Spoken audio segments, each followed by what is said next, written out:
So we have, is it gonna be like out loud here, but if it's like what I shared on Friday. That was missing something. Like we start pop Demo, right? So the earnings. I think it's pretty simple. General kind of account. Between now and tomorrow. What I showed last week, I haven't done anything different. What would you say it mean? for our team to review so that we can drive signups.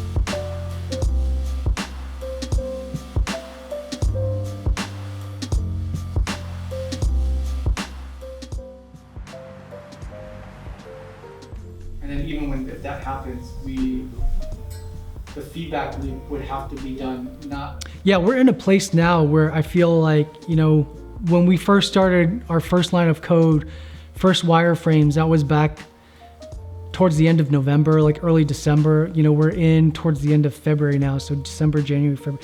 3 months, we're basically hitting our timeline of what we initially set out to do, which is amazing. Like 3 months to get a beta product out.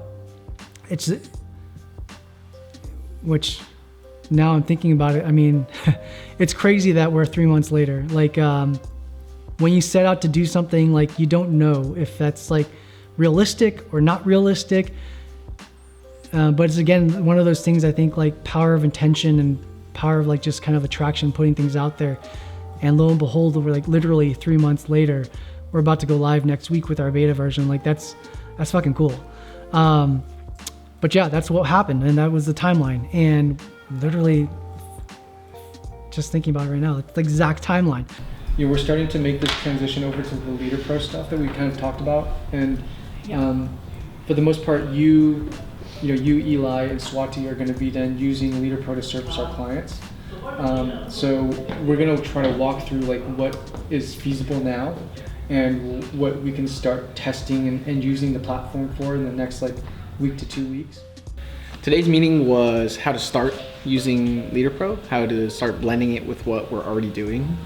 It was built on the concept that it's a productized version of what we already do. So now it's starting to transition that into using it in real life. We just walk them through what the process looks like now, so then they can take those manual process and translate them into scripts and codes, and then let those take over all the manual work. Like when you're gonna have to go back in. We're gonna have to go back in and update it. Yeah. Okay. So then we don't have to just search and put them on them. You can just grab that. I think what we need to do now is just figure out what our process is going to look like. Into the website and then click here, click on this link. A little more confidence that we're closer than we thought, because I think when you're just coding all day long, staring at a screen 8-10 hours a day, whatever, you hope you're building the thing correctly. So we're going to do it in phases. For right now, we're going to worry about the data, going to make sure that it looks good, make sure it runs well. And then phase 2 is seeing it live on the website. By live, I mean live for us, not live for like the world, and then using the data, interacting with it, making sure that it feels right, making changes if we need to, tweaking it, and then going on from there, breaking it down to like 9 different steps like we did today. So that'd be, if we can get to step 6, 7, I feel like the rest is just, matter of, days. Yeah, so I mean, we've been running it the manual way, and the tech is supposed to solve for it, make it smoother, make it faster, and make it scalable. And so we're gonna be acting as if we were clients, and running it for them. We have this shell right now that we basically need to figure out how we can import lists into our database to create the profiles for both sellers and buyers.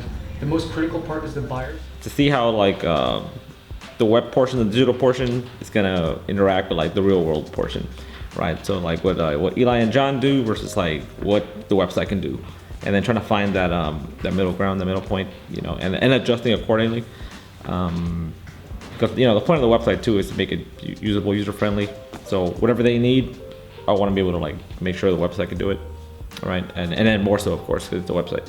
So digitizing, automating as much as we can. And it went well. Sounded like we're not too far off from where they are versus what we've coded out. Yeah, it's kind of funny because Chris purposefully had us very distant from the build. So we have not been very involved up to this point. I've sort of been business as usual, just sort of standing around waiting. Obviously, I've heard Chris talk about it and how the basics of how it's going to work, but this is the first time that I've been in a meeting with Walter and talked about process at all. Still have yet to get my hands on it. So for me, this is the beginning. You asked like where we started, and this is the true beginning. So it was just an idea 3 months ago, and now it's starting.